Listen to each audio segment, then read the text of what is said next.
Welcome to Gutter Trash Halloween episode bonus 2011 number 2.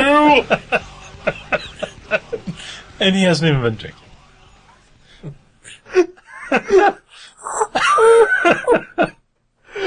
Should we start over? No, this is perfect. Right. This matches the editing style of the movie we just watched. My name is Eric. And I'm Jason. And I'm going to guess that this guy, much like our previous guest, is going to bitch if I don't introduce him. No, you don't have to introduce me. Alright then, let's go! No, we have a guest on the show. His name, Matt Brassfield. The one and only. Hi, AKA, Hello. as we discussed, the Ringo of this group. You are the Ringo? Yay! Yeah, okay. What was I? I thought it was Ringo. You're the John. I'm the John? Because Wow. Kathleen is Yoko. Oh, okay. It's true. Trying to break up the band. Yeah. Jeremy Hoyt is Pete Best. Yeah. Does that leave you as Paul? Yeah, probably. Okay. If you're the John, I have to be the Paul, Right. I guess. Which leaves Joe as George. George, nice. Which, honestly, he's the best one. Yeah, got my mind set on Joe. Yeah?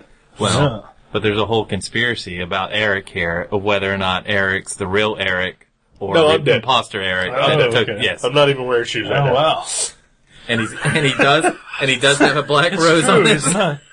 Wow. He is not wearing shoes. So yeah, happy Halloween, Happy everybody. Halloween. Oh, Hallows Eve. Spooky. Yep. That time of the year. It is. It's a busy time of the year for you. Oh, very much so. Very much so. So, thanks for taking time out of your schedule to come do this. That's Hey, no true. problem at all. That'd be like if we had Santa Claus as a guest during Christmas time. Yeah, it is. Like- Kind of is. He's got better shit to do, but he is still here with us.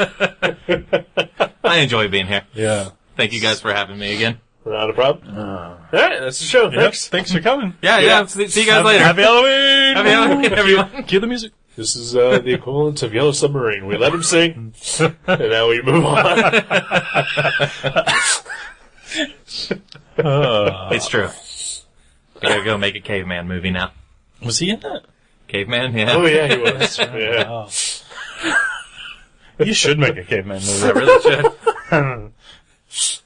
I could see Mike Ritchie and Josh Weinberg in loincloths and dragging around girls by their hair and And each other with fake plastic right. gloves. yeah, riding around on T-Rexes, It's possible. AKA Schwins. Schwins, with like a paper mache T-Rex head on the front.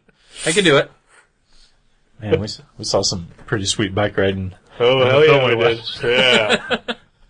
We watched a movie that, much like last episode, our guest is very familiar with it.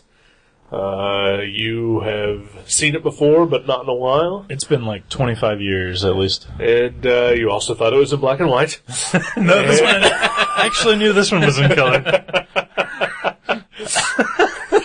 I just didn't realize that Tommy Wiseau wrote this movie.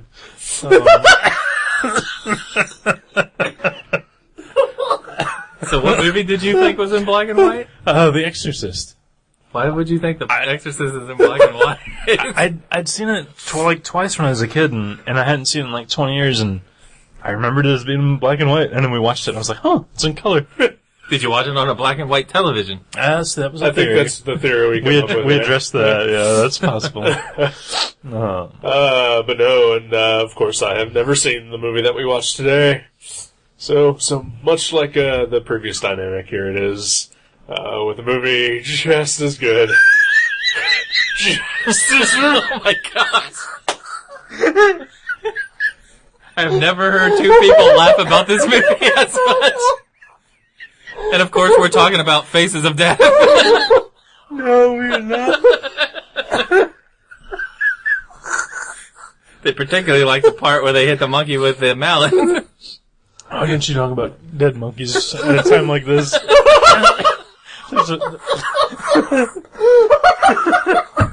You're gonna have to bring the herpes monkey into this. He's on the loose. He is. He's dead. Oh, did they get him? No, they found his carcass where another animal got him. Oh. So now that animal has herpes. The herpes. No, he's dead because they shot that one. Oh, man. Was it a tiger? What was it? They didn't say. They just said the big cat ate it. Oh. So herpes monkey is dead. Herpes monkey must be tasty. Oh, my gosh. The movie we watched, it's no Exorcist. No. It is not.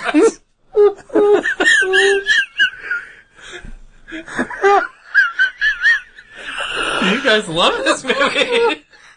It's called Phantasm. And you called it before the movie. You said, this movie should have been called Phantasm.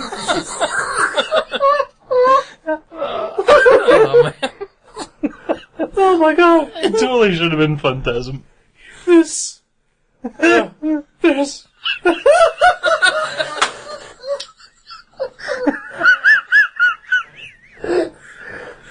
my god. This is like the room all over again. What happened? How? How did this movie ever get on DVD? Oh my god. How do people remember this fondly? I have to remember it fondly. Please explain, sir. Yes. Alright, first of all, let me go ahead and say that, this is a terrible movie. Oh, yeah. But this is probably, it's up there with The Room as far as just how batshit insane it is. That it is awesome. Yeah. Oh, yeah.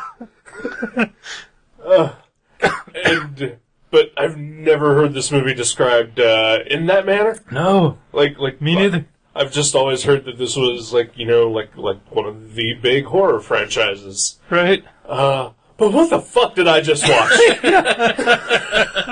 I know. No, you're right. Like, people, like this, I mean, like, I don't think it's as like, heralded or like, I don't know what the word I'm looking for is, like, highly acclaimed as, like, Texas Chainsaw Massacre, Nightmare on Elm Street. No. But it's up there with, like, all those 80s movies. Right. You know, that people remember. Sparked 4 sequels, or 3 sequels. Right, yeah. Even. Please explain. How? How did that happen? Well, see, when he first made it, though, it was supposed to be in parts. So this first part, while confusing, and you're probably like, what the fuck just happened through the whole thing, the second one picks up, and then the second one makes it even more confusing, and then by the third, it's confusing, and then by the fourth, it starts making a little bit more sense. But that's not how you make a movie. No, it's well, not. it just depends, though. I mean, if he always had that initially as the plan to go through, just like, say, like a Star Wars, where originally it was a trilogy, he had 3 planned. Mm-hmm. No, he didn't. Well, the 3, as far as Empire, Return. Nope. You know, it would be like taking that and then making the movie stretch out. So what he did is he took from point A to point B, and there's all this crazy shit in the middle that makes sense by the end. Again, that's not how you make a movie. Yeah. I mean, you know, God bless the guy for having the ability to eventually make sequels, but you gotta go into your one movie realizing that this may be the only one I get. Yeah. Which is also why I call bullshit on the whole original Star Wars trilogy. There's no way Lucas ever had any idea that there would even be a second one. Why would Which George is lie? why, in the last episode, as I discussed, Darth Vader was not the main bad guy originally. But why would George lie? That's the neck waddle. You think that's what does it? It's like a sentient creature. Oh. It talks for him. Lives in his neck. It whispers lies into him. Yep. Tells him what to say. Okay. Where to Speaking begin? of Star Wars, Yeah. the movie's villains are Jawas. Yeah, that's true. And a very tall man. And a very, yeah, and like he And seems Chewbacca. he seems that much taller compared to the miniature henchman that he has. Yes. Maybe that's like a ego boost he has to give himself. It's like, I only work with exceptionally short people. And he loves his Dairy Queen at the beginning of the movie where he's walking by the ice cream truck and he just stops and like, he takes it all in. And then he goes down the street. This was a comedy. It was a comedy. Oh my god. Did the giant fly get you? That was amazing. There's so many, there's like a dozen amazing things about this movie I want to talk about. This is, like I had the thought towards the end of the movie that this movie is like a bunch, like a ton of like half thought out cool ideas just sort of jumbled in there. And, just as sloppily put together as, You know what I think happened? You know what I honestly think happened? I don't think there was originally audio for this. I think originally this was like 24 Quiet Riot videos shot in succession. And they were supposed to add the music to it because this reminds me so much of those mid-80s like story videos where like right. something is crazy happening, but you know, it doesn't really make sense, but there's some really cool visuals and Well, also you can tell they spliced in a lot of voiceovers. Right. Like there's moments where you can tell that originally there was no voiceover there. like right there at the funeral at the beginning. The funeral, the girls in the car, because like even the main character when like they would scream like Michael, he wouldn't even react. Like there would be no reaction shot from him at all to even acknowledge that he heard them. And it was the same way when he was in the antique store and she even said, "Oh, Michael, if you get sleepy, I made a bed for you." And he paying no attention. He was walking. Right. You can tell they just added in a lot of sound elements to the film. And also, it looks like, I noticed more than once where, like, you could tell that parts were filmed like, months later than, you know, when they originally shot the movie. Right. Like, hairstyles were slightly different. Like, the kid looked older, like, in certain scenes than in others. Even the Jody character, like there were times where he looked completely different. So I mean, it was just you could tell that they had to do reshoots or something, but you know, But they didn't really sing it. right? Like, or maybe it was like, you know, like an Evil Dead kind of thing where, you know, they put the movie together and realized that they still needed to go back and add more stuff Yeah, to there's flesh it out. shots Right, that yeah. needed to be made to make it a fuller movie. Still didn't make any sense. It did not make any sense. Not a goddamn lick of sense. No, it was like seriously, it was a 2-hour Quiet Riot video. It was just like It wasn't even 2 hours. It wasn't even an hour and a half. it wasn't. No, it was an hour and 27 minutes. Wow. With credits. Well, see, here's the plot. The tall man is from another dimension who makes people, corpses, into small midget slave creatures. And the whole premise of it, which I don't know if you want me to say spoiler. what it Yeah, goes. because I'm probably never going to see anything sequels after this. The tall man is actually, what they do is they go from town to town and it spreads like a plague and every town becomes like a cemetery, hence at the end where he's running and the tombstones are coming up. That's like the premise. He is absorbing like this death and he's spreading it through, and by like the one, like third and fourth, there's like hardly none of the United States is left. It's all just like an open cemetery where he's just literally like mowed down every single person. Then the fifth one, which was what they were supposed to do to explain why he's actually turning the world into that. Of course, they can't get funding for it. So, but that's the premise of it. Like they haven't ever actually said if he's from another world, another dimension, if he's, you know, what his deal is yet. So it's basically more of a science fiction, if you look at it, than a horror film. It's really a science fiction piece. But why would they wait until the fourth sequel to reveal the plot? Right. Well, they do. Each sequel has more and more of the plot, though. Like the second one gives you a little bit more clue, but it still leaves a bunch of questions that you're like, well, what's this, and why is this, and why is that? And then same with the third, which the third, in my opinion, is probably the weakest.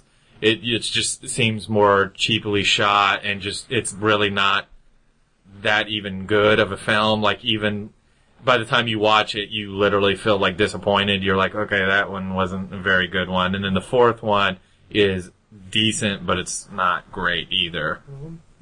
Pretty disappointed and not following it, and think this is pretty terrible with the first one. Yeah, it all goes back to what Jason said earlier, is that, like, that's not how you make a movie. I agree. Like maybe a TV show, like maybe if like a 20-minute episode, and you're like, oh, this is intriguing, but I have no idea what's going on. I'll tune in next week. Not like I'll wait 2 years and spend $10 and go to the theater. But maybe this guy, the director thought that he really had something, though, and knew that he would always make the sequel whether he got funding or not, or had to do it on his own. Because I've heard a lot of the even sequels was, besides, I think the second one Universal put money into, Right. but then, like, all the other ones he did pretty much on his own. He got the money on his own and made the movies that he wanted. And, that's fine, I mean, like I said, way to go, guy, for making these movies. No, my hat's off to him. It just seems bizarre. And making the movie that he wanted. Right, but, at the same time, okay, so he plans it as a series of movies, and I get that, but at the same time, you have to make that first one, at least, self-contained. Mm-hmm. And, this movie explains nothing. And, I could be okay with that, not having anything explained, as long as it, or at least as far as, like, the motivations of the tall man, or, like, what the hell the midgets are, and, the weird, other world that, they go into. And the sudden appearance and, on the explanation of Myrtle. Myrtle? Was that her name? It's like, Myrtle, you almost gave me a coronary! And then you never see her again. Never seen her before? Yeah. I think there's like 6 characters that all sort of pop in and out, like, once. Myrtle? Was that her name? Bertha? I think so. I think it was Myrtle. Yeah. Bertha. It was some, like, old worldly name. Yeah. Look, you seriously didn't catch that at all? Oh, I got it. Okay. Yeah, the maid that should Yeah. have been. Was she a maid? They didn't say she was a maid. I figured she's a maid because she's in their house. I assumed that she was a maid. Yeah. But again, I thought maybe she owned the house and he was renting a room. yeah, no. I had no idea. She's never seen before. Never seen after. Never mentioned. Never mentioned. Yeah. But she's in their house and they talk to her for like Second. a second. Yeah, seriously. She's like, oh, you boys are back again? He's like, oh, Myrtle, you almost gave me a coronary. And that's it. That's it. That's the whole scene. Yeah.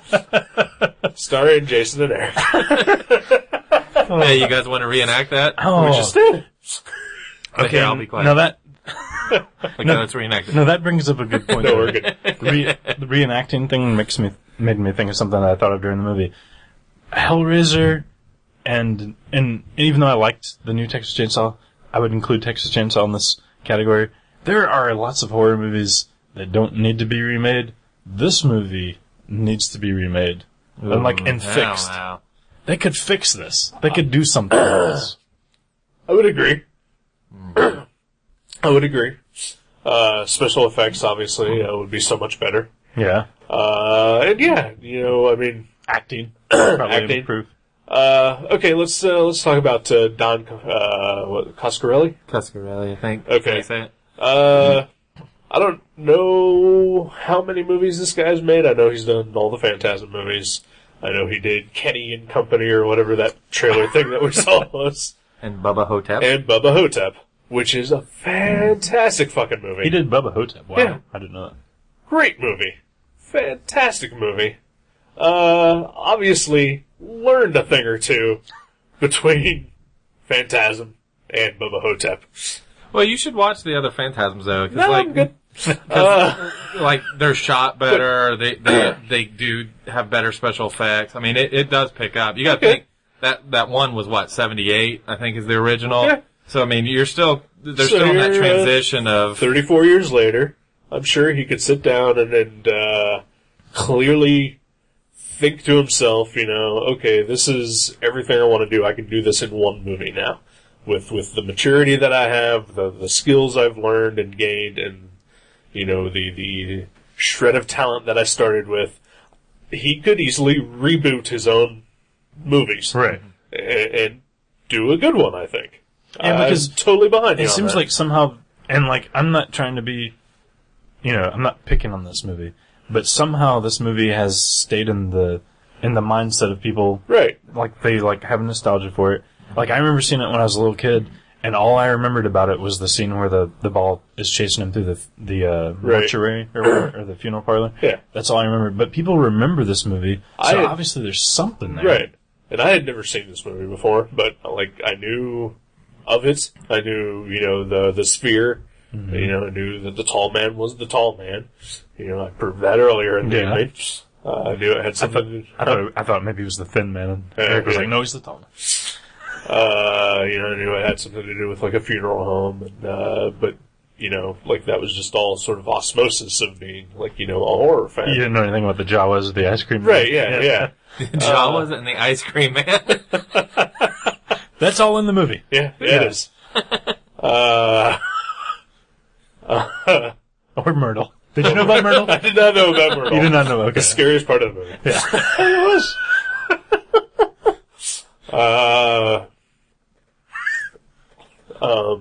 What was I saying? Oh, you're saying like it has a following, and you've heard of it. I've known of it, but like after watching it, like if I don't know if you know offhand, but when did the part 2 come out?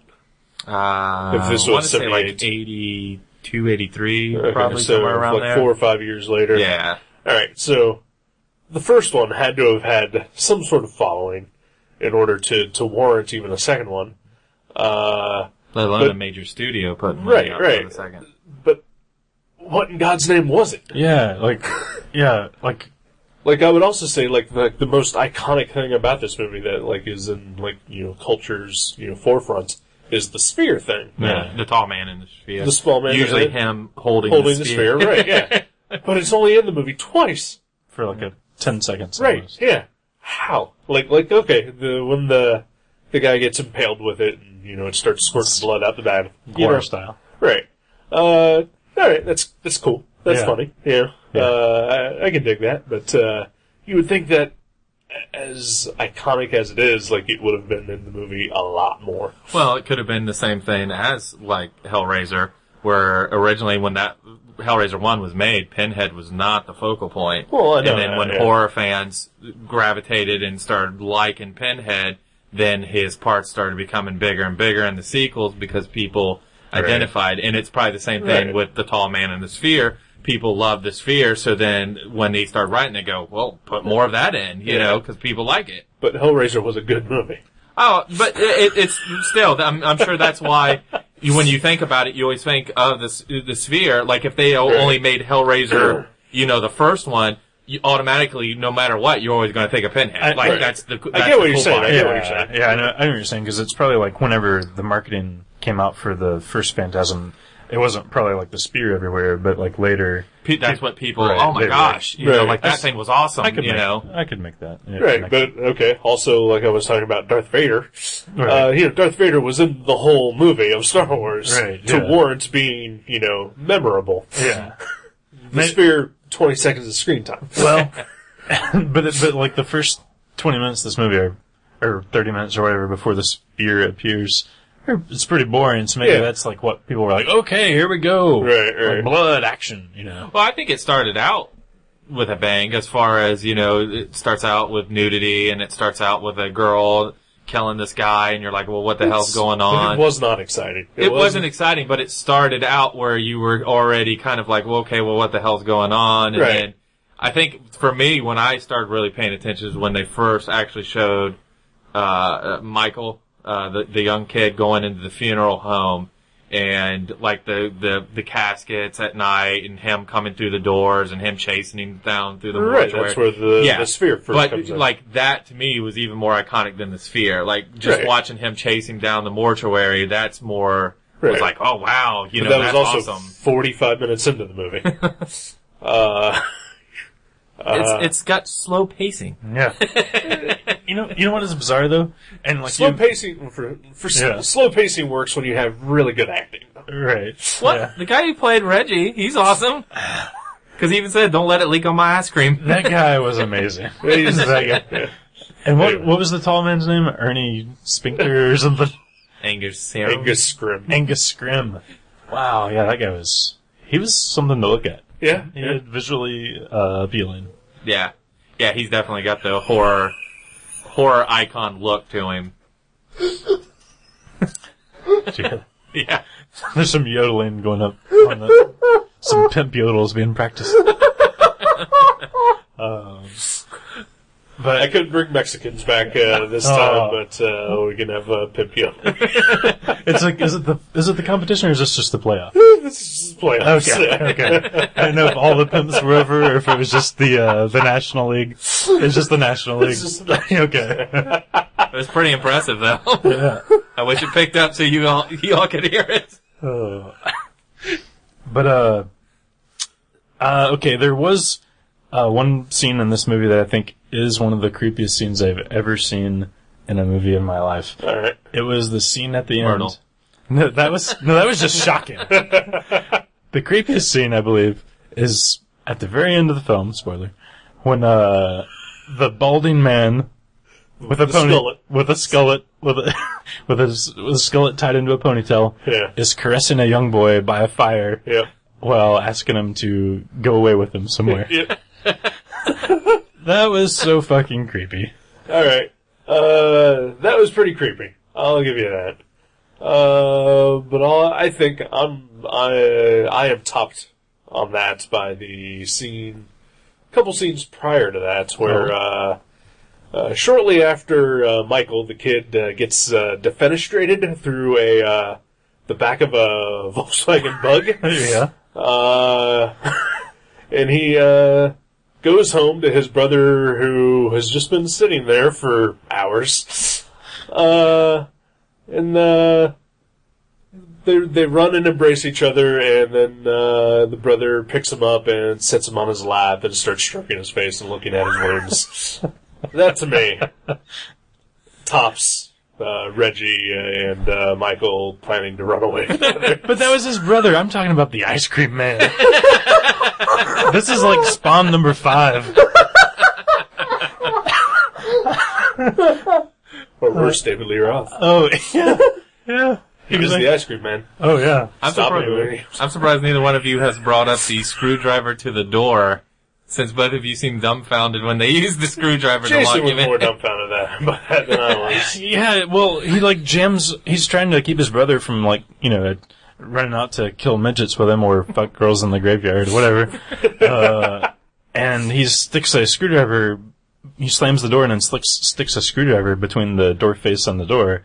And it's not even like it sort of looks like, okay, maybe, how the screwdrivers get wider, from the tip to the handle. Right. Maybe he can't open the door at that point, but the door opens inward towards the kid who's trying to get out. So, how is the thickness of the actual metal part of a screwdriver going to keep someone from opening a door? That's impossible. Don't worry, he MacGyvers and gets his way out anyway. He totally MacGyvers. Yes. Yeah. That scene was amazing. Yeah, it was. I thought he was built. I thought he was saying, "Well, fuck it, I'm going to stay here. I'm going to arm myself against the midget aliens, the Jawa midget army aliens." But no, he just built something to like tear a hole in his door. A shotgun shell, and a tack. Was that And some tape. Okay, I didn't know what the tack was. I didn't know what he pulled it it off was. his bulletin board. Okay. Thumbtack. That was amazing. Yeah, it was. It was pretty amazing. Does it work, Jason? I think we should try that. Yeah, we should lock the we door. should totally try Do you have a screwdriver so I can lock the door from the outside? Somewhere. Okay, we'll find that. This will be a gutter trash experiment gone horribly wrong. Oh my gosh. A lot like Nude Night. Nude night? Yeah.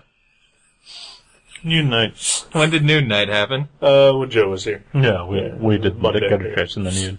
That's pretty cool, I guess. Yeah. Oh yeah. I'm glad it wasn't on this Halloween episode. Oh, there was some other scene in this movie I was like trying to remember that I wanted to talk about. The scene I really like is where the Michael kid's laying in the bed and all the midget Jawas come out. That looks and a cool. tall man standing above him, and they have it really cool lit. Yeah. I thought that scene was really That cool. was one of those scenes like we were talking about earlier. Like it looked like a scene from a early to mid '80s, Headbangers Ball video. Right. And like it doesn't make sense necessarily. Well, it was a nightmare, so I mean, Right. it kind of made sense for that point of when it was shown, because it was a nightmare, and Visually, it was effective because when you looked at it, you were like, wow, that was pretty neat. And it very reminiscent of, 70s horror, like even some of the Hammer shots from the Hammer horror films and stuff. So I think it worked. Yeah.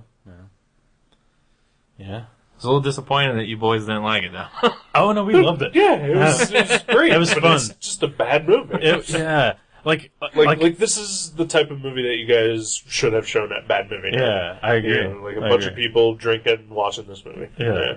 Because It's a fun movie. hilarious. Yeah, and I'm not trying to pick on you by saying, like, I don't understand why you like it so much. You're an idiot.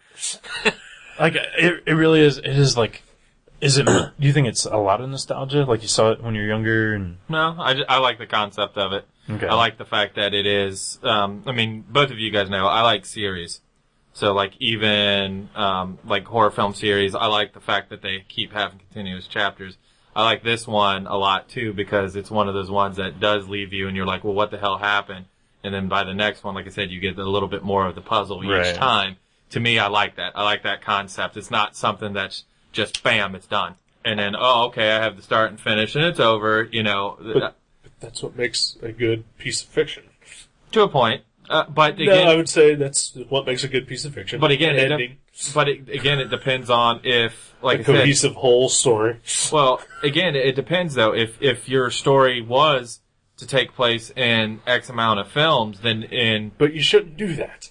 Just I could see, like, giving a little bit of a story and then building on it. Like, where, like, there's a lot of questions unanswered and a lot of mystery still. But, I mean, seriously, like, if I would have saw this, like, if I was my age and I saw this in 1978, I would have been so confused. And then 4 years later, a sequel comes out, I would have no interest because I'd be like, I don't even remember that first one. It was so weird and bizarre. But I mean, like, you look at something like The Matrix, or related back to horror, Texas Chainsaw Massacre. The first ones, told a complete story. You had, beginning, middle, end, everything made sense. And then, years later, they come out with a sequel and they build on what was started. The Matrix totally fucked that up with parts 2 and 3.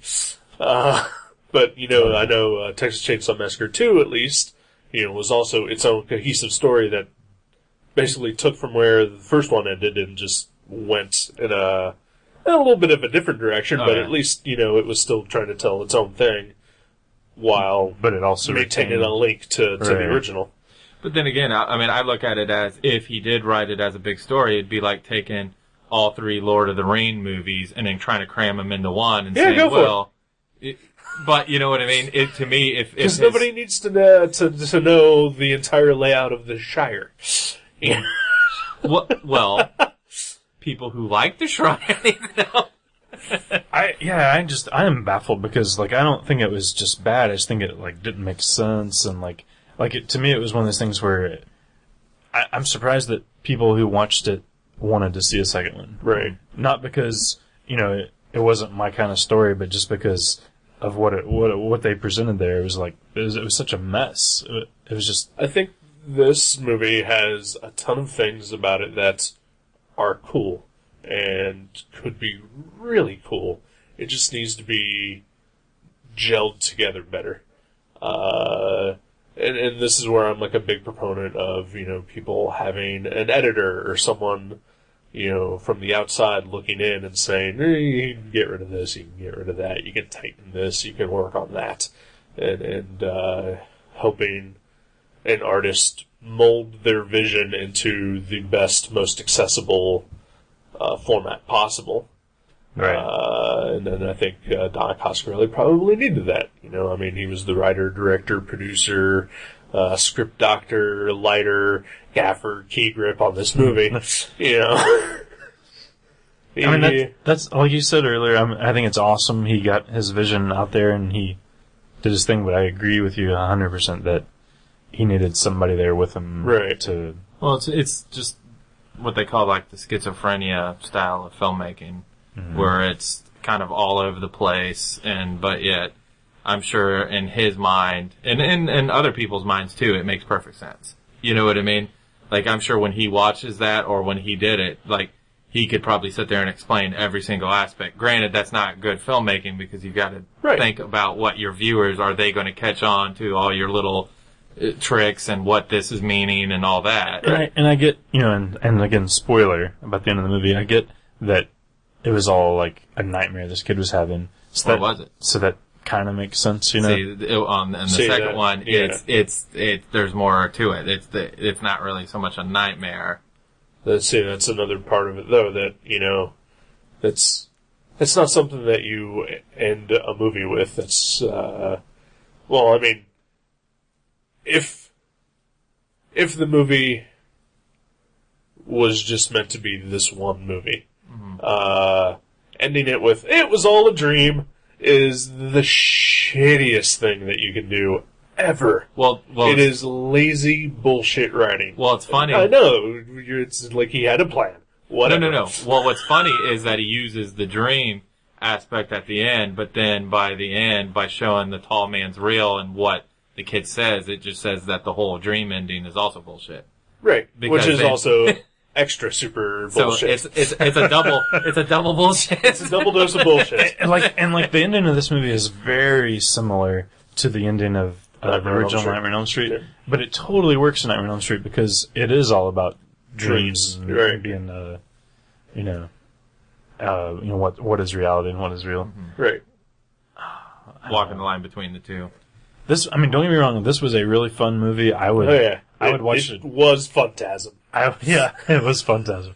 I would watch this a dozen more times. I would just have to only watch it with someone who's never seen it before, or someone who hadn't seen it since they were a kid, because, this is crazy, okay? I watched this when I was in, 4th grade at school. They showed us this movie at school on, a Friday, as a fun day. They cut the boobs out. Well, I remember walking into the room late for whatever reason. I don't know where I was, but I know they had already started the movie, and the first thing I saw was the scene where, Michael, is that the kid? Yeah. Is being chased, right before, I think it was when he was hiding in the coffin, and right before all the chase happened. Oh, wow, so you missed a ton of it. That was the first part I saw of it. So I don't know if that was, around when they started, if they had just started it right then. So they cut out the boobs and some of the swearing, other than Michael's older brother, who insists on only using the word heck, which is awesome. He used it twice in the movie. He was like, what the heck? But yeah, I'm like, his name was Jody. why did they show us this at school in 4th grade? Whose idea was that? I wonder. Where they'd be like, the kids deserve a treat. Let's show them Phantasm. Yeah. It's an odd choice. Yeah. It's very, very weird. When I was in summer school, in Waynesville and in Kettering. In Waynesville, I seen Return of the Living Dead 3 in summer school, and then the other one they showed us Ninja Scroll and Cheech and Chong's Up in Smoke. Wow. There's That's public school for you. Was Mark Harmon in charge of you guys? I wish. There's tentacle rape and or no, not tentacle rape, but just rape in Ninja Scroll. Yes. There's drug use, obviously, in Cheech and Chong. Yeah. I'd imagine, right? Yeah, in Return of the Living Dead. So isn't summer school, though, Three. when you've need to make up classes, you fucked up during the school year and you have to... It's more like a prison term. Right, right. As long as you show up. Okay. For in Waynesville, it was for science, because I fell behind in science because... Okay, but you watched stupid. Return of the Living But Dead. we watched Return of the Living Dead. Chong. And then, and Kettering, it was because, when I switched over from Waynesville to Kettering, they said I wasn't up to where I needed to be, so they forced my parents to make me go, which was retarded. And they really didn't teach us anything in summer school. Literally, I think I went to NRM and went and bought cassettes of Motley Crue and all that and listened to it, and I still passed it. I didn't even do anything most of the time. I watched movies, drank coffee, because yes, they had a coffee machine for us to drink coffee, and watched movies, listened to music, fucking drew and wrote, and passed. Pretty amazing, huh? Dayton Public Schools. Yeah. You gotta love them. Yeah, that's your taxpayers' money. Hard at work right there. Wow. They learned me real well. So there was one scene in the movie that I think we should talk about. That it's something that you've I've never seen in another movie where someone dies, and they evacuate themselves. Yeah. That's pretty awesome. Yeah, A little, it was. little mitigation there. Yeah. That was amazing. We should explain the scene for those who don't know. It's the first appearance of the ball. There's a janitor. Handyman, I guess, to I the don't tall know. man. His only appearance in the movie. Yeah. That was... You guys, he was on Myrtle's bowling team. Didn't you guys pay attention? Didn't you read it between the lines like I did? I want to see the movie in which those characters were in that happened to just intersect with this Oh, that'd be movie. amazing. That'd be amazing. Well, the ball hits the gentleman in the head, Yeah. and after it squirts the blood out, his body falls, and then he pees himself. Yeah. Yeah, he evacuates his bowels. And you see it just, like, streaming down the hallway. Yeah, yeah. Like, it's not even, like... Yeah, I mean, it's subtle, though, because it's not like a gratuitous shot of it. No, like, there's yeah. other stuff going on, but you But it's just... just it, yeah. You see the piss running down, and you're like, wow. Yeah, That's never seen that detail. in another movie before. That's detail Yeah. for you. Yeah. That is... I give him credit. You know, and like I said, earlier about Coscarelli, I think Bubba Hotep's a great movie. I know that he's got another one coming out next year that I'm really looking forward to, called John Dies at the End. I mean, he's obviously learned a thing or two. I just think that if this wasn't his first movie, it was definitely one of his earliest ones, and it shows. Yeah. Like he definitely needed someone to sort of guide him, and I don't think he had that. I think he was just doing it on his own, which is cool. He did it. Yeah. Not everyone can do that. Right. I mean, it's like Ed Wood. Like, I Right, love yeah. watching Ed Wood movies. Yeah. But it's the same kind of thing. Like, I think this was closer to an Ed Wood movie than it was to, like, what I thought it was going to be. What I Right. remembered it as being. I enjoy the fact, though, that you guys talked about a remake, and he did an interview, I don't know, about a year and a half ago, where all the big remake boom was happening, where everything had to be remade, and I think it was Lionsgate and MGM and a bunch of people came to him and said they wanted to remake his movie, and he told them to go F themselves. Which He does also seem pretty stubborn. Yeah, I give him credit for that, because Yeah. the work he could have cashed out real quick, like a lot of them have, he stuck to his guns, because he said, why would I give you my product when I can't make my last piece, but you guys want to give me money to remake it without my, so I stick by him on that. I mean, that's a I would smart say move. he should remake it himself. He should, Yeah. take what he has and redo it himself. With just the years of experience and skill that he's gained. Like, telling the same story. Right. Yeah. Yeah. Just in a better way, maybe. Well, right. Yeah. I've also heard of where directors like William Lustig, the guy who made Maniac Cop, a company came to him and said, hey, we want to remake Maniac Cop. And he said, okay. But as part of his deal, it was, you can remake Maniac Cop, but I'm going to use the money you give me to make Maniac Cop 4. So it's like, you can't stop me from making the fourth one. You can make your remake, but I'm going to make my fourth. It's never came about either way, the remake nor the fourth, but that's also a smart way for some of these directors who do still have their story to tell, say, well, that's fine. You can do that, but I'm going to tell you right now in the contract it says I make my last part, and Right. then you guys can do whatever the fuck you want with the remake stuff. Right. That would be kind of confusing, though, if, like, one came out Yeah. and 4 came out, like, Right. Yeah. later in the year or something. I've read a couple snippets of Don Coscarelli before, and he does seem like he's fairly stubborn, Oh, yeah. which is why that there is no sequel to Bubba Hotep, even though it's been talked about for years. Bubba Nosferatu. Bubba Nosferatu, with Paul Giamatti as the Colonel, Oh, wow. and Bruce Campbell left because of conflicts with Coscarelli. And so they were going to replace him with Ron Perlman as Elvis, That's cool, which too. is cool. Yeah. I totally would see that, but just because of his own apparently his canny ability to get in his own way, Right. it just never got made. I liked Bubba Hotep. I saw it at the Neon, As did I. and I thought it was good, but I didn't love it because I honestly felt like it would have been better as like a half an hour, like, scary TV show, that sort of thing. I thought it was a little long.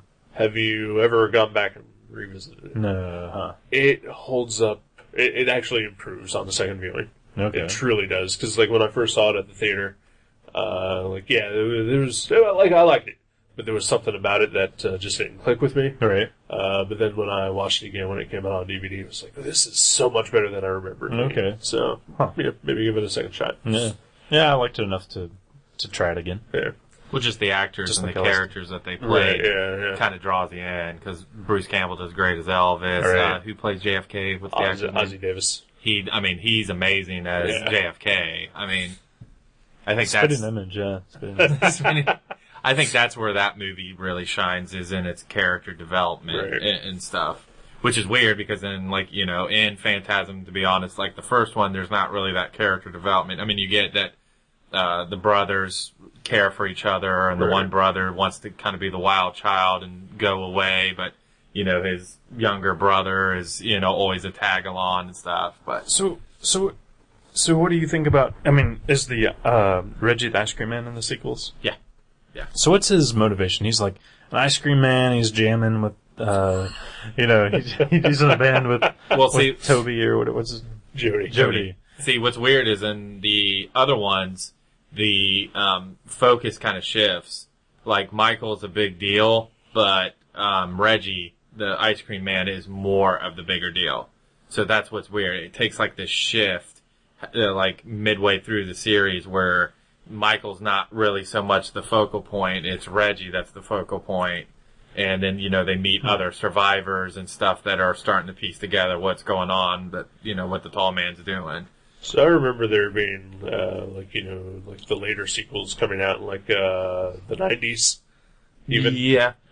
So, I mean, basically, so this kid has aged 20-some years between the first movie and the last movie. Yeah, and they play up that he's getting older. Like, he's supposed to be getting older. All right. And I think even in the last one, in Oblivion, Phantasm for Oblivion, I believe it's even the same kid. Like, they even have the same kid from the original who's playing Michael. Wow. Yeah. And then, what else was I gonna say? Something about a thing. I just realized. Oh yeah, does Reggie ever just accept it and shave off his remaining hair? No. Oh. I've actually met him twice in real person, and he actually walks around with that hairstyle. Wow. That's awesome. I just realized, too, that Jody almost made love with the tall man in the graveyard at the beginning of the movie. Yes. All right. I'm when I was in high school or whatever, I didn't do a ton of making out or anything. Right. But as a grown up and on my own, I got my fair share in. Have my own place here, so I kept all my making out to the home base. The indoors. Yeah. Never once did it ever occur to me and whoever hey, let's head down to the cemetery and make out. It's a small town. There's not much. It's not like the metropolis of Dayton, Ohio. But he has his own house. Yeah. That's true. Well, he picks up But this... she was the one that wanted to go there. Yeah, because he was like, yeah, let's go this way. And he picks up this Floozy, skinky floozy yeah. at a bar, and she drags him to the cemetery and just starts making out with him, where she makes out with so many others. And his brother runs screaming through the cemetery, and he, his two choices are chase down my younger brother who's screaming in the middle of the night, or continue making love with this random stranger in the cemetery. And He does the right choice. He chooses wisely. Yep. Does he? He leaves. Yeah. The stranger, you don't know where that stranger's been. Your brother's your blood, you know what I mean? It turns out it's a dude anyway. Well, yeah, but then he gives his brother the keys, and then he's like, I'm going to go back and tap that. Right, yeah. And then she's gone. Yeah. Right. It was so bizarre. It's gone. That was so bizarre. Oh, what else? I think the soundtrack works. I actually really love the soundtrack to that movie. I was a little annoyed by the music in it. It kind of reminded me of the Exorcist music, because we just watched that. Tubular bells and the Phantasm theme. I don't know. I just found it distracting at times. So, it's like one of those things where I'm not usually big on music in movies, and usually I prefer not to notice it, but I really noticed it in this. Right. It was irritating, especially after the pre-molestation scene at the end. Yeah. Where Reggie breaks out his guitar, but the soundtrack is still playing over I that, so you know. can't hear either. I was like, Zippy, stop it.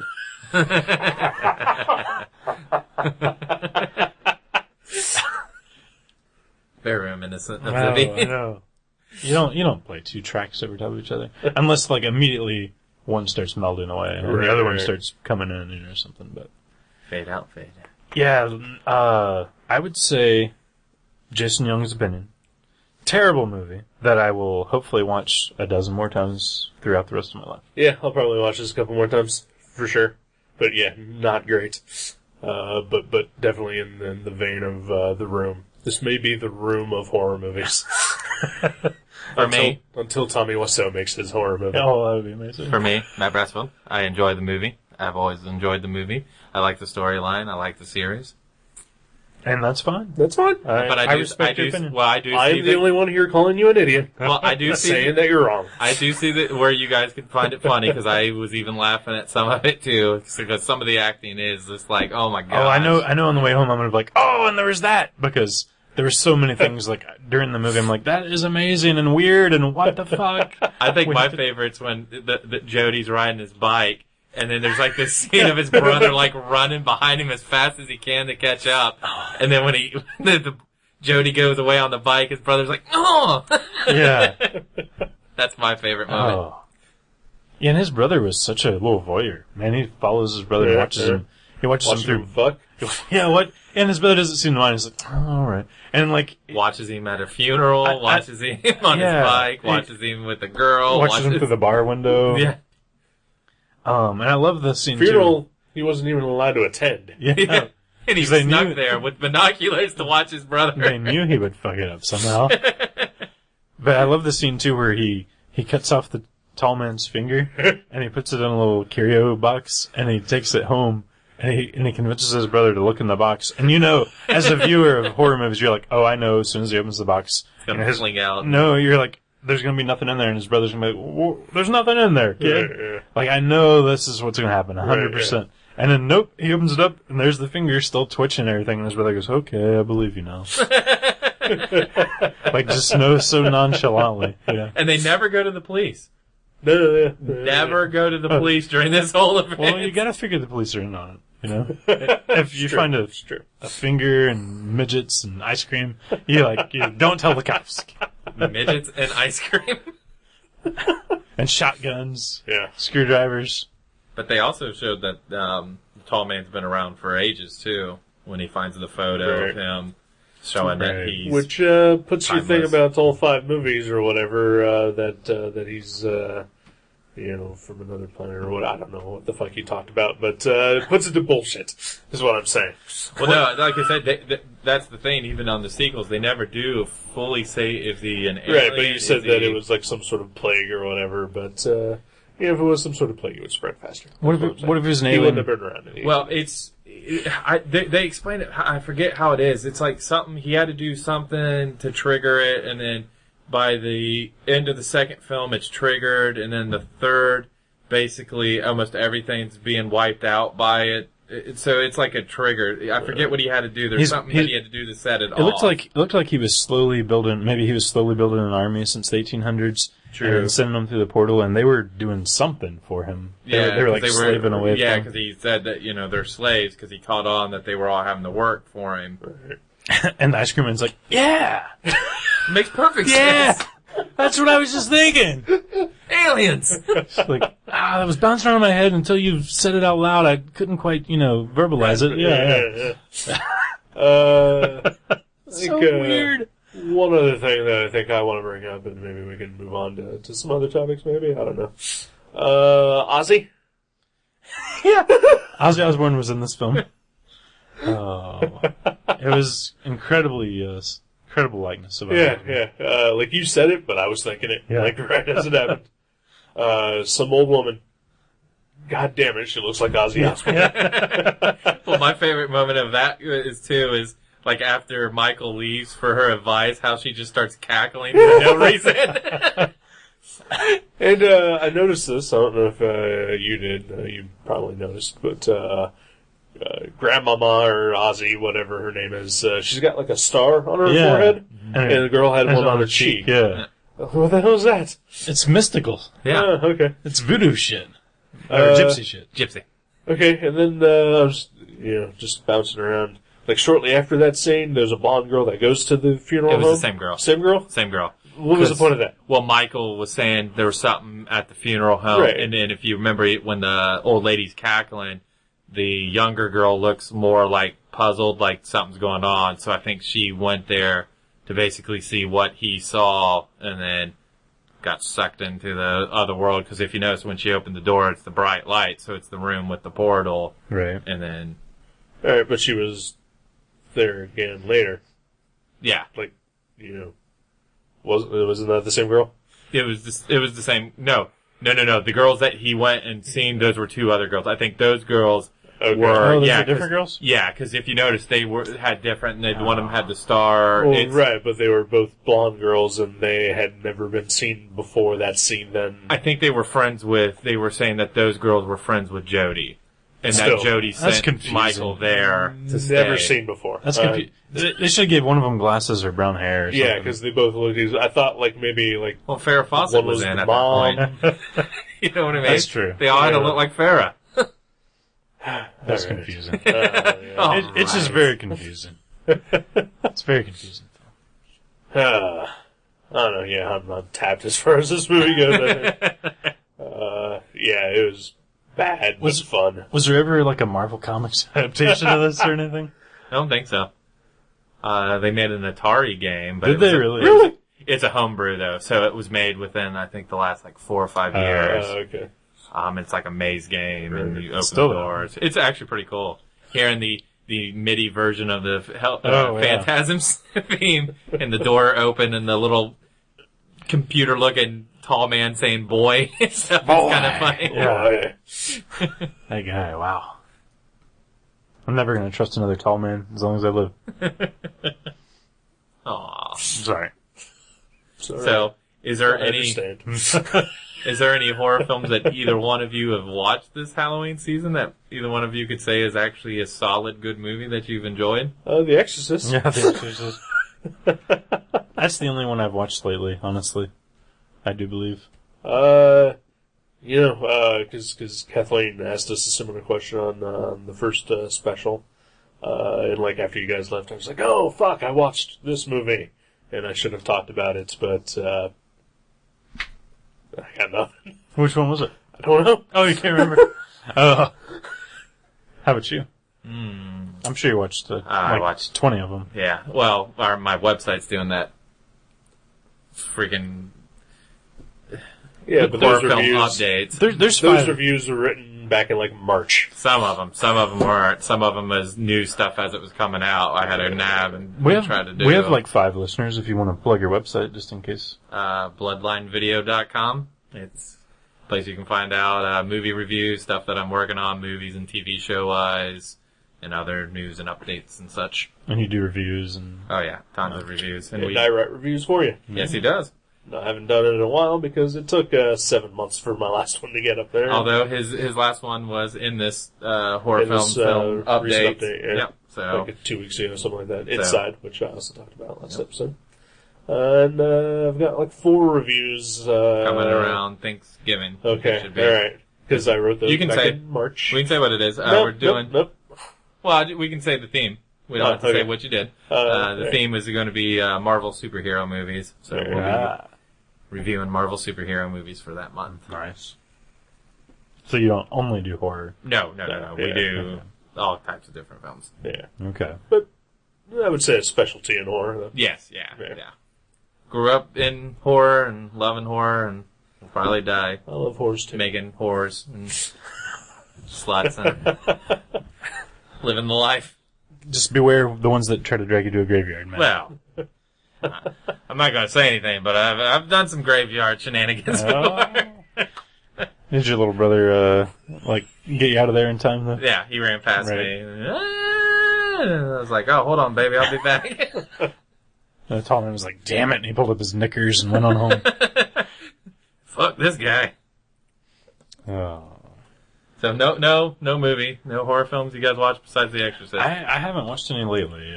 I know there's one that I swear to God, like I thought of it after the last episode, and I cannot remember it right now. I don't watch many movies anymore. Honestly, I watched Hobo with a Shotgun, and what else have I watched? I know what I'm watching tonight when I get home. Phantasm.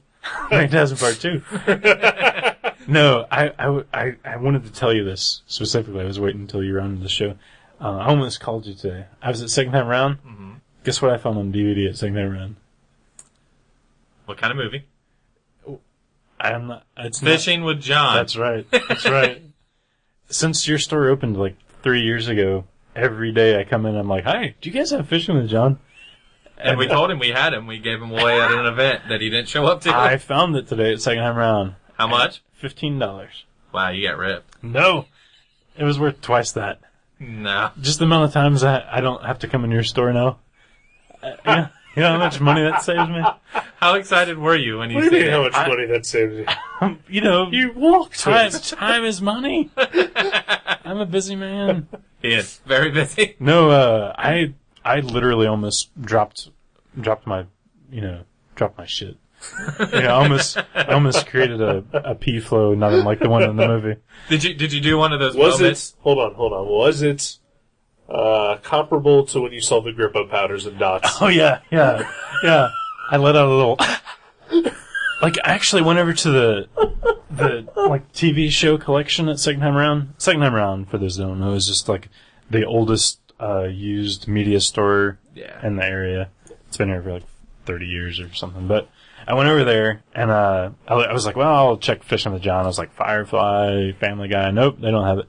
And I was like, oh well. And I started to leave and I was like, well, wait a minute. I'll just look in the movies section just in case. And I like walked over there and I was like, Fisher King. Oh my God. And like, I couldn't believe it. I could not believe it. Like even for a second I was like, no, that's not what it said. And I like looked at it again and it really was Fishing with John and I just snatched it. And Did you do one of those things where you had it in your hand and you looked around to see if others noticed the prize you had in your hand? No. You know, like... No, me and that DVD were the only two things on the face of the planet at that moment. Did you buy it immediately? Yeah, I did. You laughed immediately after you found it. No, actually, I went and looked at the CDs for a few minutes. Spend some time, quality time with Fishing I with wanted John to make before sure it didn't. You know, you ever have one of those dreams where you're like, you find a movie or a comic by somebody that you love, and then you're like so excited you've never seen it before, and then when you wake up, you realize that thing doesn't even exist. Yeah. I sort of felt like I wanted to ground myself and walk around for a minute before changing my environment, just in case I didn't want it to be a dream that I was having. The last couple of movies I watched was this morning at work. We watched Rocktober Blood again, which is the old 80s hair metal killer movie, which is totally cheesy, made by the Sebastians. And then been watching these shot-on-video films from a company called Warlock Home Video. And I watched one called DieBQ, and the other one was called Death of Lantern. And I had so much fun watching these movies. I felt like I was 13 again, and I had my camcorder, and like my friends were showing me movies they made. That's how fun they were. They the actors got it. They totally hammed it up, but not to the point where you're like, oh, they're just acting bad on purpose. It was so funny because these people had it down to a science where they were acting, but you couldn't tell that they were acting bad on purpose. All right, they're great. That's cool. You guys should watch one of those sometime. Warlock was in the studio. Yeah. It was made by the same. Opened up later on after this guy Chris Seaver made a company called Low Budget Pictures. And once he closed Low Budget Pictures, he got involved with Warlock. And then Warlock now is the company.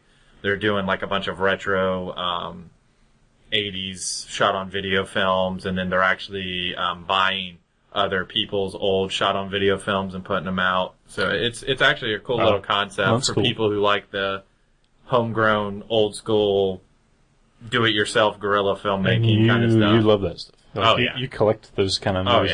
Yeah. Oh yeah, so it was nice enough. My girlfriend Juliet actually, after we watched those, even went on their website and bought all the rest of their movies for me. Wow. She's like, you were enjoying those so much that I will get you the rest of those. And I was That's like, awesome. Yeah. thank you. Keep her around. Exactly. She's feeding my bad habits of shitty movies. I don't know if last year we talked about this, or if we've ever talked about this or not. Have you ever seen a movie called Murder Party? I have not. Actually, Stephanie Right. Stidham actually talked to me about that and always tells me to watch this movie. You really should. I mean, it's shot on film. It's professionally done. The acting's really good. But it definitely has that sort of vibe of that type of movie, and it's funny. It's definitely a horror comedy. But there's a scene where the main character goes to a video store and rents a bunch of VHS movies, and it's all, like, half the movies, like, I swear to Christ, you made. There's, like, shows like they all just have, like, labels with Sharpie with the titles written, and it's like, like whatever. Werewolf Necromancer. Yeah, stuff like that. Yeah. Maybe the next Halloween, that's what we should all get together and watch, boys. Yeah. See what happens. Yeah.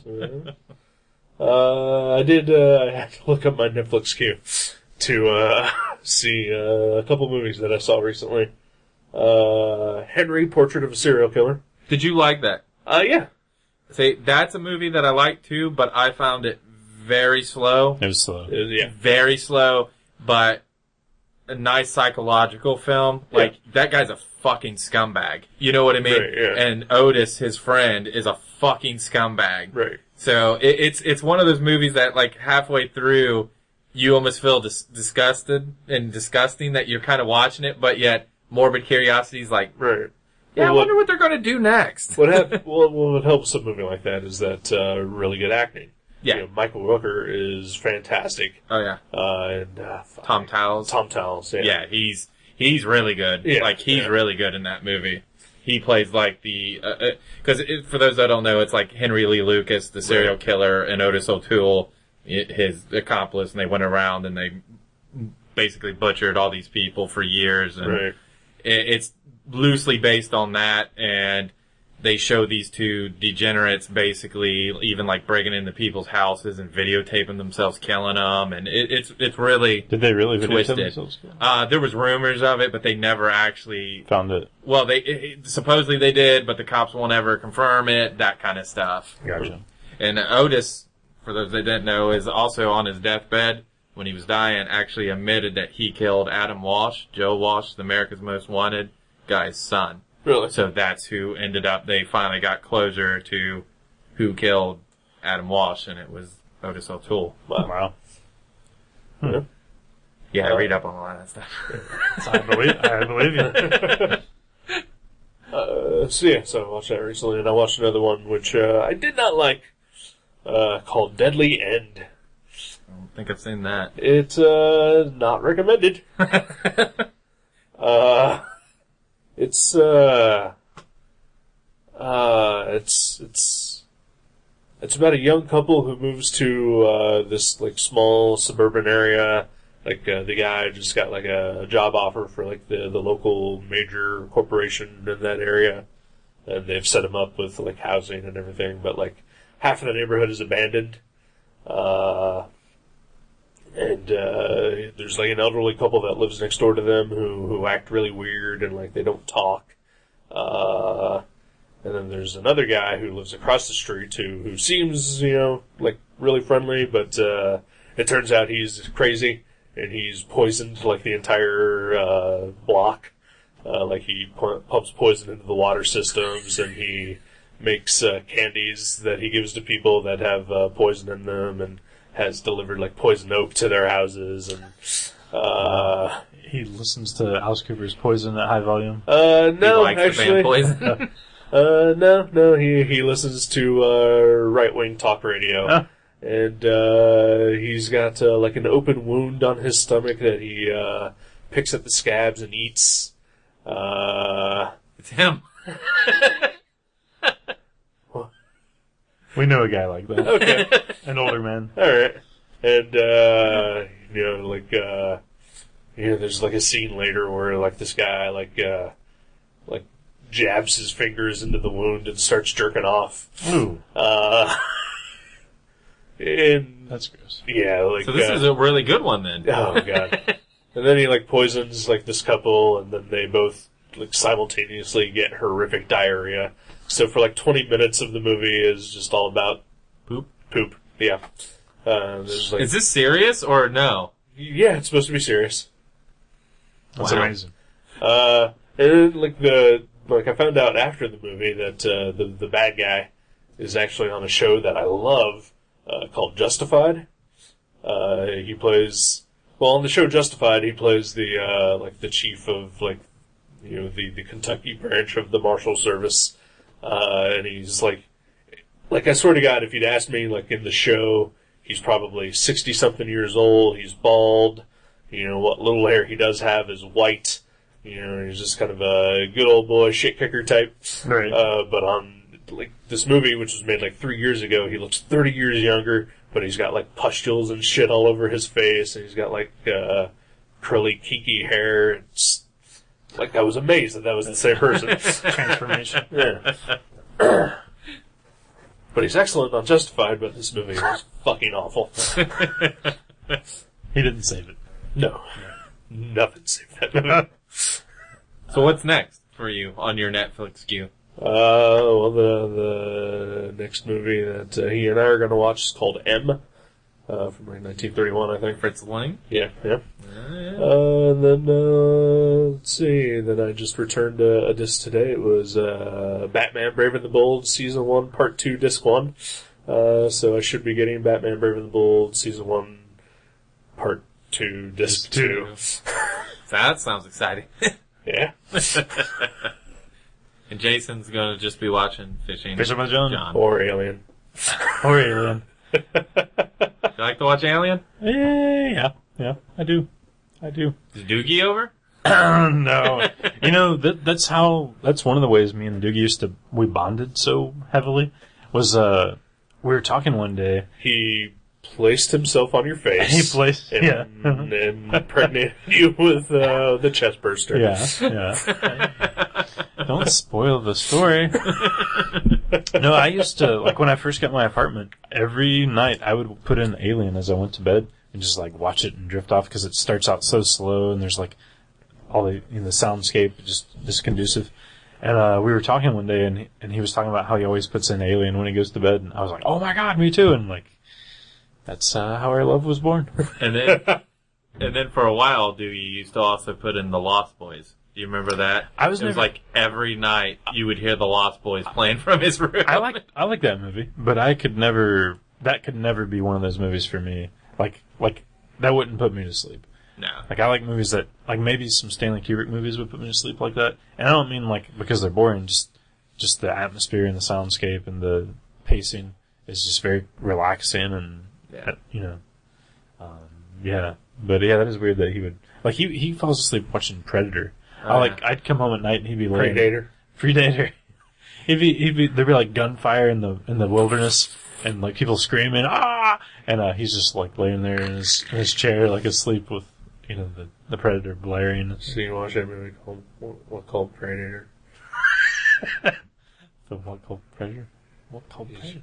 GM Pictures. Oh my god. Inside joke, sorry. So what, why am I asking the questions? Yeah. I'm like taking over. All right, let's do this. This all isn't right. an interview show. All right. Fuck Let's- yeah! I'm watching horror shit. I'll watch some horror shit. God damn it! Let's find out what people are doing here. I watched the first season of Walking Dead this past weekend to gear up for season 2. I actually thoroughly enjoyed that show, and it was one of those ones that I didn't give because all the hype, and I was like, I don't really want to watch it because I hate when shows have a bunch of hype. It always annoys me when that's all I hear about and people talk about. Watched it, really liked it. Same with True Blood. Didn't think I would like True Blood at all. Watched it, now love it. Well, Walking Dead, legitimately good show. True Blood, a lot like Phantasm. Aww. Terrible piece of shit show. Can't stop fucking watching it. It's the characters, isn't it? It's the damn characters in that got me hooked. There are like 3 characters in that movie, in that show that I like. You can't say too much. I'm only on season 2. Okay. Well, Sam, Lafayette, Oh, I love and Lafayette's awesome. Terry. You like Terry? Oh, I love Terry. See, I like Lafayette, I like Bill, and I like Jessica. I can't give a shit about any of the vampires. I like do think Jessica. Jessica's super hot. She's gorgeous. Yeah. Skinny, pale redhead. God damn it. Yeah, she's gorgeous. Love a redhead.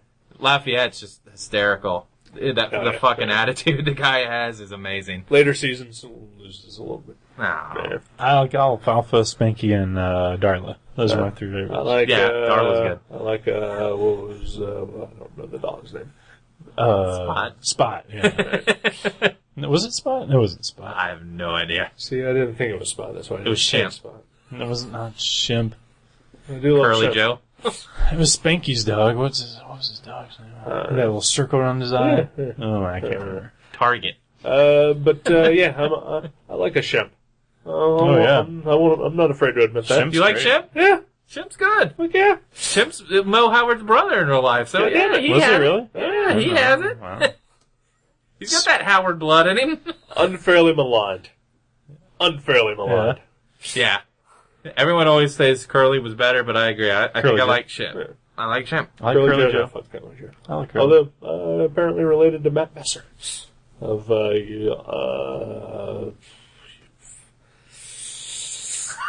Upright Citizens Brigade. Upright Citizens Oh, okay. Brigade. Okay. Huh. Fame. Comedy runs in the blood. Comedy does run. Not our blood. No. It You're runs not in our funny. bowels. No. Yeah, it is kind of funny. Hey, speaking of hot redheads. Mad Men. Yeah, and then I've been watching a show called American Horror Story, which, that one. is, me and Kathleen talked about it in the last episode, and, it's every horror haunted house cliche show that you could ever imagine. Like, you've seen it all before, but, it's still good.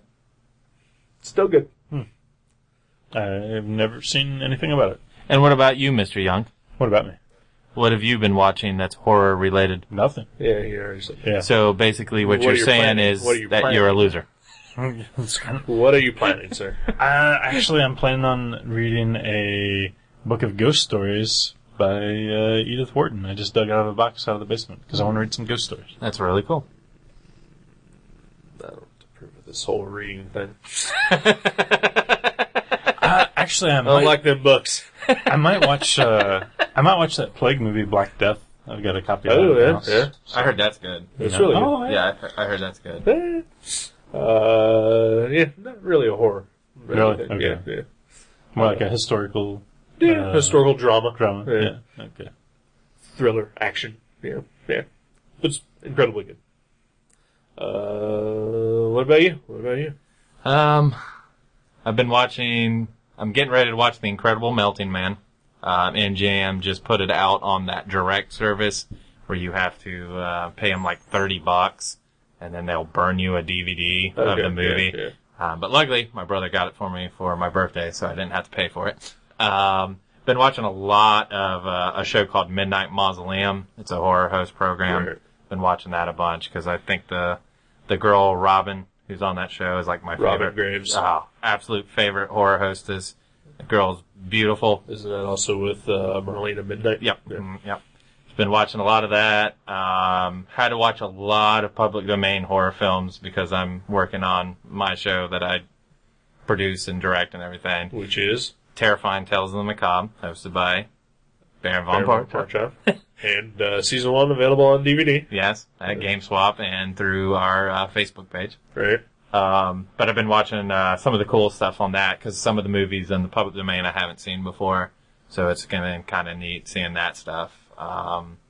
Like a movie called The Vampire. It's a 1957 movie. Absolute trash. But it's like so bad that you're like laughing at it. Like Phantasm, sort of. No. think like Phantasm as like the top of the hill and think of the vampire like at the bottom of the hill. Wow. So it's bad. Been watching a lot of Commander USA. I got a bunch of old Commander USAs on DVD That's awesome. from some friends. Other than that, that's pretty much what I've been watching lately. And then been playing horror video games. Does that count? Because I've been playing Survival or Dead Island. Yeah. So I've been playing that. So I've heard that's a really good game. I wouldn't know. I'm never going to play it. It's could not pay me to. It's just first-person shooter. Can't do it. To be honest, though, Eric, it's just okay. I know a lot of people are liking it. You were telling me that it's just okay. I haven't really gotten into it as much as I've gotten into other horror games. Like, I like the Saw video games for PlayStation 3. People trash those. I had a blast playing through those. Dead Island, I just kind of been like, you know, like it's there. Sounds neat, but I never got into the first-person shooters either. Yeah, it takes like a really good first-person shooter to draw me in. Something like Resistance. Like, I love Resistance. First-person shooter. Loved the storyline, so it kept me playing because I wanted to see what was happening. This one, I'm just kind of like, it's zombies. How many times can I see this? How many times has this been done? If I want to play zombies, I'll just put Resident Evil in and play zombies. Right. The only first-person shooter I was ever able to get into was Medal of Honor Frontline. I can see those. Those are fun. Those are fun. Because I got to storm the beach on Normandy. Oh, yeah. Away some Nazis. Oh, Nice. yeah. Good job. Yeah. Keep us safe. Well, the war games, exactly, are fun, especially if they're tied to fact. Like, if you're actually playing through wars that actually happened, it's way more exciting. I dislike, again, I know this is unpopular to say, I dislike those Call of Duty games. That shit is boring as fuck. It's the same shit over and over, and it's like the college bro games, you know what I mean? Right, like, oh, I got my Madden 12 and Call of Duty on my Xbox, you know what I mean? It's like, you can keep your Call of Duty and your Madden and your Xbox and just stay over there. I think this is the perfect opportunity for you to give me some magic names. You mean, what? You can't put me on the spot. Damn it. All right. Shut up. Black Lotus. Oh, good job. Sorry. All right. I kicked it off for you. Yeah, good enough. No, we're done. Horror. This is Halloween. It is. I know your personal nightmare is magic, but That's right. Do you guys like? Have you guys, when you were younger, did you guys ever go to like any haunted areas around here, and that you always frequented every Halloween just to see if stuff would happen? like an actual Like an actual haunted place. like when you say that, like JC's haunted house. No. Or, Like supposed real life haunting, like a place where supposedly like this car crashed and on this night you could see. Did you guys ever do that when you were younger? no. Really? We drove by one time because I was hanging out with a guy and he was like, "Yeah, there's this haunted area and there's supposed to be some tree that's shaped weird and you can hear the ghost of somebody that died there or something." But Probably hung themselves. That's usually you Yeah, can but- hear it on the top of the car. it was never. Yeah, that like our little group of people was always more nerdy and we just never. Wow. I worked. I've been working since I was 14. Me too. He's been working since he was 14. I think I'm the only freaking mutant that went out and did that stuff in this room. I went to Frankenstein's Castle when I was like 22 during the day. Oh, during the day? Come on, Eric. I think, my girlfriend wanted to take pictures of it. okay, all one listener, if you want to see Gutter Trash live at a haunted place, please email Eric. He'll do it. I'm good. He'll do it. This place is haunted. Yeah, we'll just tell them this place. That's true. The hollering I pimp thought upstairs. Well, we have recorded. We have a ghost voice recorded That's on our true. previous episode, Yeah. No. which apparently I'm the only one that believes it was a ghost. What did it say? What movie did we watch? It was Below, the haunted Yeah, submarine we watched movie. the haunted submarine movie, and this weird voice appears. Yeah. What does it say? I don't know. I'll play it for you after the show. Sounds good. And then when my girlfriend and I first started dating, she spent the night here one night and got up to go to the bathroom or something, and then came back to bed and was like, "Did you say something to me?" And I was passed out. No. And she's like, "I heard a voice." So she heard a voice here, and then when she moved up upstairs later, she would get like weird feelings that like something was around, and then like her cats started acting super weird when they were living up there and like never fully recovered. Dun, dun. And a guy killed himself upstairs. Really? Yeah. Do you know details about this? Hung himself. Why? I don't know. Was he behind on rent? He didn't live there. He didn't even live there? He was the son of the tenants who did live there. Oh, wow. Crazy. Yeah. Sorry, Spirit. Yeah, thanks for bringing us down, Eric. No, I was apologizing to the Spirit. I wasn't being brought down. I was like, oh, that's a bummer, dude. I kind of wish you would go all Paranormal Activity and terrorize the current occupants of that apartment. Yeah. But Leave the he's hollering pimp really alone. fucking slacking off, is what I'm saying. Maybe he's scared of the hollering pimp. Maybe that's the only thing that... It's true. He's a racist ghost. Maybe I was gonna say maybe that's the only thing that scares the nether spirits is the pimp yodel. Like if you would have seen like what's her nuts in the Grudge do that, Michelle Gellar. maybe that would have Yeah. or in the Ring or whatever. Jason- I will say that I have seen a female neighbor up close and personal wearing only a leopard print robe. Without any of her myriad of wigs on, and it nearly frightened me as much as like Paranormal Activity Wow. did. Yeah. Jason, will you give us a pimp yodel just so the listeners No. can hear Please this? don't. I I don't not. think these microphones can handle I it. could not. I could not if I tried. I'm not a pimp. No, there's that. And You are yeah, too. I could give you a John yodel. Give it John Yodel. okay. Whoa, he's saving it. I don't yodel, Matt. Why not? I do not yodel. I'm above that. Because he's not white trash or a pimp. Or pimp. Yeah. So, how's your Fantastic Four pages coming? Coming along. How many more? I think there's like 5 or 6 left. There's not a lot left. It's pretty exciting. Eric has done one. Eric it looks has. very nice, and I I've guess. seen it. Yeah. Gonna redo it. Yeah. Gonna redo it. Whoa! We're talking redo now. Because it's awful. See, Eric's one of those guys that does amazing artwork, and no matter how amazing it is, it always isn't good enough for him, and he has to redo it. It's, well, no, because I often don't because I am lazy. If there's one thing about me more than anything else, it is that I am lazy.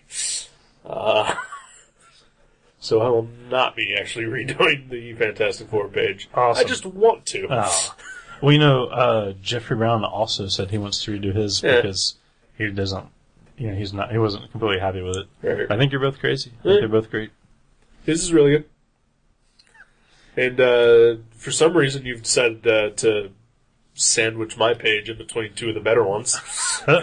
Who are you? Who's he between? You're between what, Kachalka James Kachaka is directly after my page. and Jeff Potter's right before you? Right, Yeah. yeah. Yeah, he just did one. It's Potter's good. pretty good. He did his in like a day. Yeah, it was like a day. And it probably looks just like it, doesn't it? Well, no, I I mean, mean, he changed it, yeah, he but changed it, but it looks like he drew it, but Yeah. it's amazing. Because he fucking drew it. Yeah. Yep. Potter's a good artist. That guy is fucking amazing. Oh, wait That till you is guys. all I'm going to say, and this is all we're going to talk about Jeff Potter. I was gonna say, wait till you guys see the covers. That's all I'm saying. go Oh, I've seen the to covers. go to Potter's Sketchbook. Pottersketchbook.ok-panic.net. Yep. Okay, Panic. Both of you boys involved in that too. Yeah. Can you give a teaser of what's coming up next? This episode is actually going to air after the next topic comes out. So you guys can say it then. But this is one that's going to appeal to you. It's werewolves. I absolutely love werewolves. Mm-hmm. Absolutely. When's that coming up? Wolves or werewolves. Or, well, there's supposed to be werewolves. It says werewolf. You It says cheated. lycanthropes, wolves, werewolves of any kind. Mostly werewolves. It's mostly supposed to be werewolves. Yeah, whatever. Don't cheat, Jason. Redo it. Nope. Redo it. You know how long it took me to... It seriously took him like 3 weeks to figure this yeah, out. it took me like 3 weeks to figure out what I was going to do. Just draw a wolf or Fuck werewolf. you! Oh, this is a werewolf, Jason. I cannot draw a werewolf. Why? I've tried and I have tried. But yeah, but other than that, Yeah. OK Panic is going to be completely Redesigned shortly after. Oh, nice. So I think like a week after this will be online is the topic for that week is going to be Do-Over, in which me, Jason, and Jeff get to choose any of our old drawings and redo them. And Kurt gets to choose any of the ones that he missed out on and do. Yeah. And the entire site will be getting a facelift.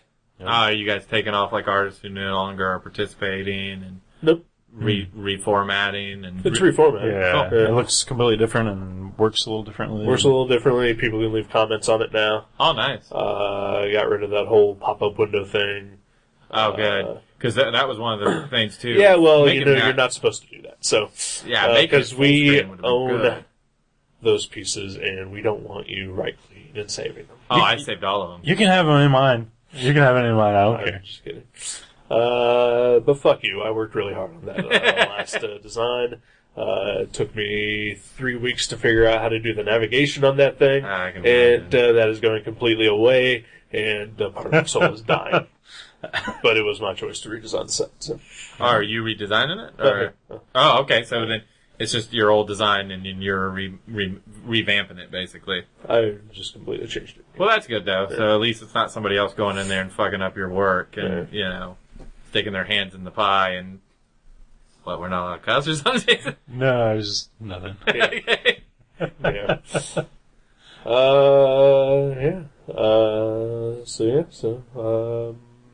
What? Well, I'd like to know what you guys are working on, like currently. Like, what are you working on, Eric? There's got to be some Sketch stuff. a day. Sketch a day. Sketch a day. Yeah, That keeps them busy. Yep, too busy. I'm sure very busy. February 1st, I'm done. That's With the quite a sketch while day? away. Yeah. I got 100 days left or so. But do you feel good about doing it? Nope.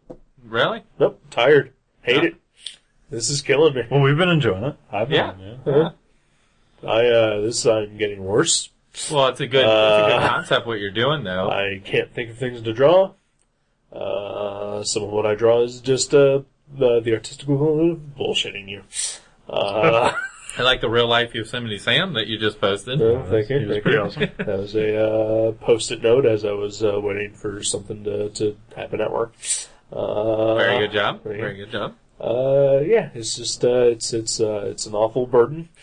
And I mean, okay, I'm exaggerating because obviously there are children starving out there, and I am merely just updating a blog every day. Well, instead of feeding children. You're right. Right? Yeah.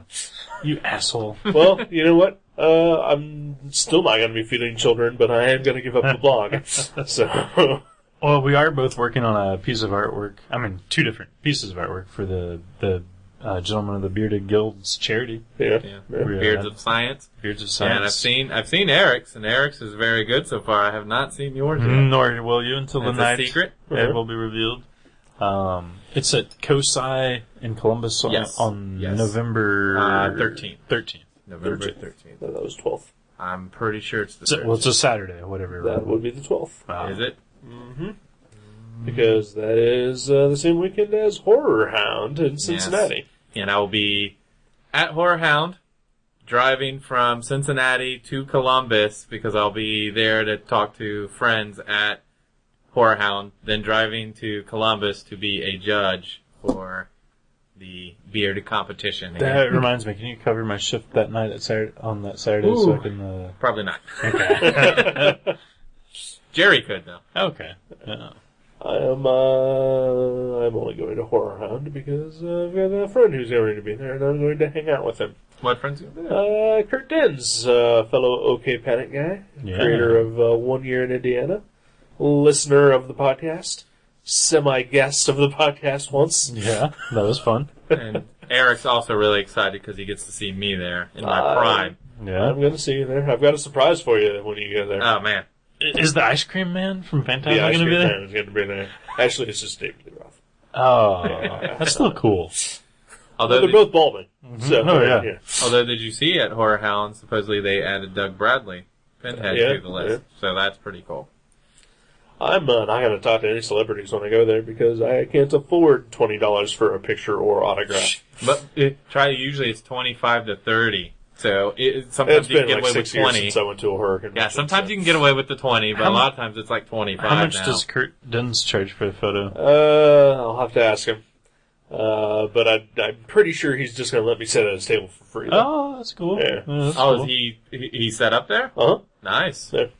Is he doing the one in March, do you know? I don't know about that. Because we're booked for that, so... I know it'd for be cool sure if he's there. doing this one because his in-laws live in Cincinnati. So yeah. he's going to stay with them. Yeah. Where's the one in March? Indy or something? No. Supposedly it's in Columbus, from what I understand. They're moving the Horror Host Gathering now to Columbus in March, so that's pretty exciting because that's way closer. And then the only other thing I'm working on, other than all the other usual bullshit that I work on, that is killing me. Fucking killing me.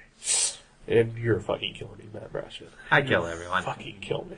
You love me. God damn it, I hate you so much sometimes. No, he doesn't.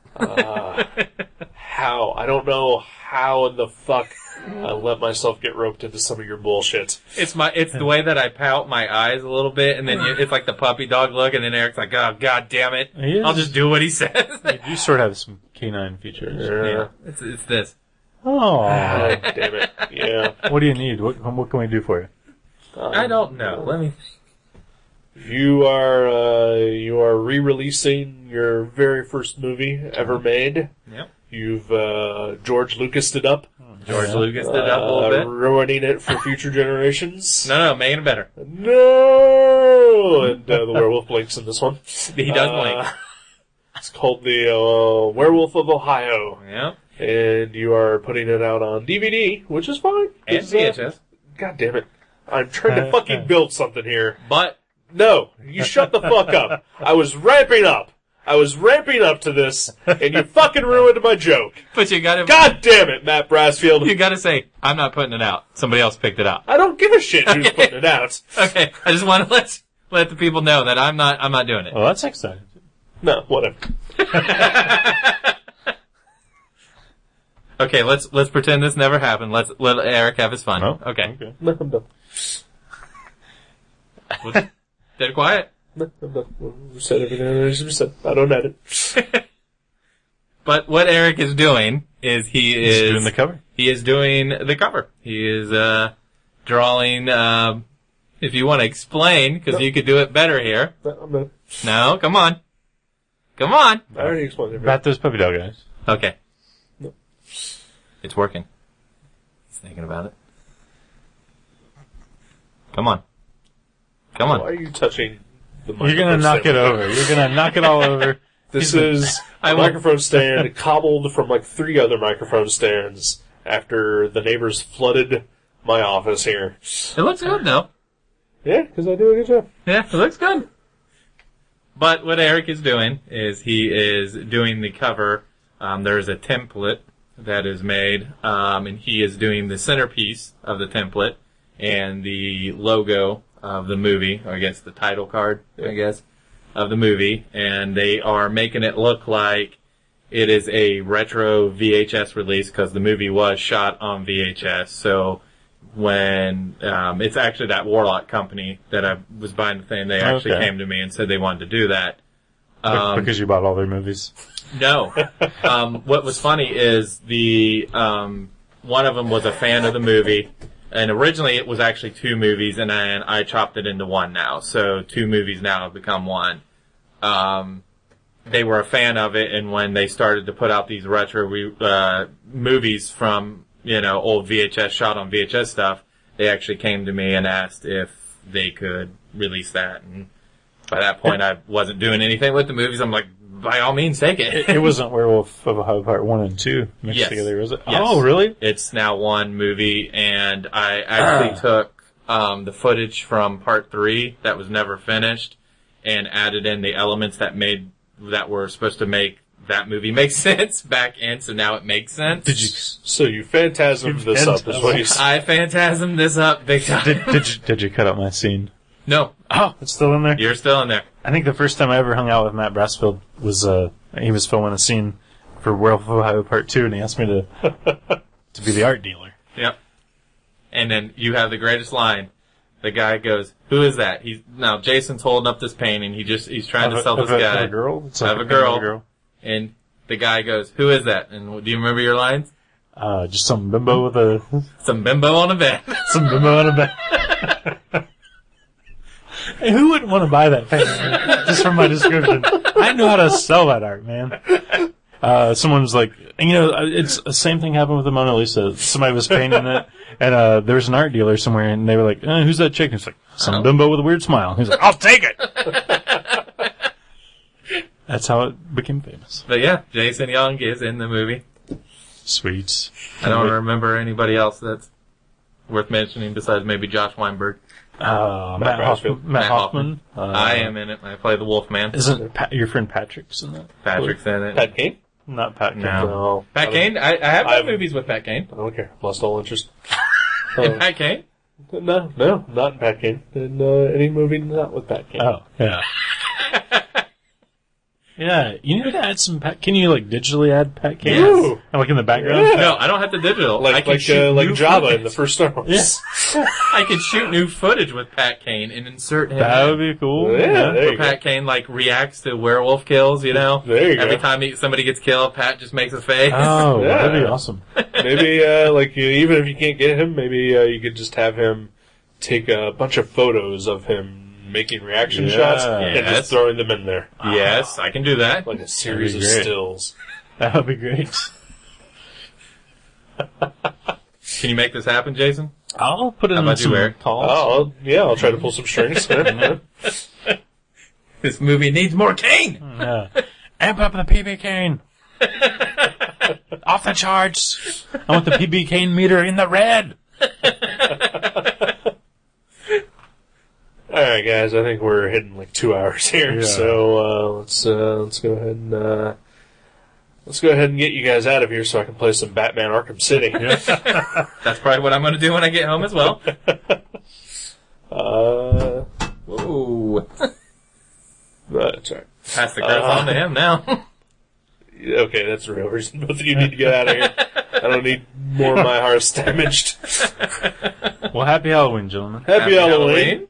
Couldn't think of two people I'd rather spend it with, other than yeah. my girlfriend and Doogie. Yeah. Other than them. No, I'm And just Uma. kidding. Just kidding. Yeah, Goo and Uma. Yeah, there we go. That sounds... No one can hate animals. Apparently those Yeah, you Zanesville can, actually. assholes. I know one cat that's just an asshole. So his name is Eppy. You've never seen him. Ah. Yeah, You have not met him. because he's a dick. If a cat could be just a complete fucktard, it would be that cat.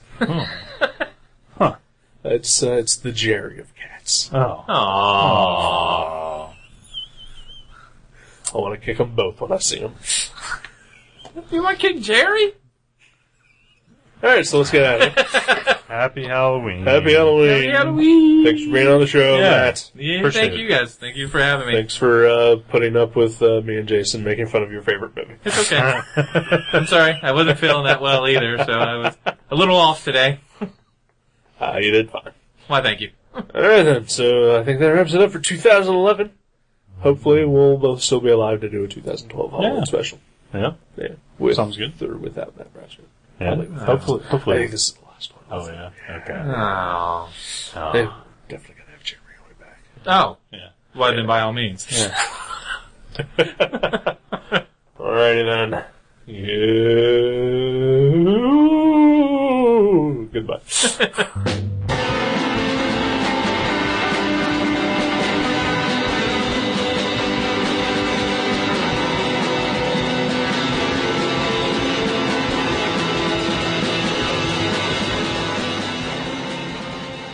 You can subscribe to Gutter Trash at iTunes or directly at guttertrash.net. If you go to iTunes, please leave us a review. You can email us at eric@guttertrash.net or jason@guttertrash.net. For more info, you can find us on Facebook. Or you can go to seanborn.net or buyerbeware.guttertrash.net. Listen to our sister podcast, League Night, at league.guttertrash.net. Thank you for listening. Until next time.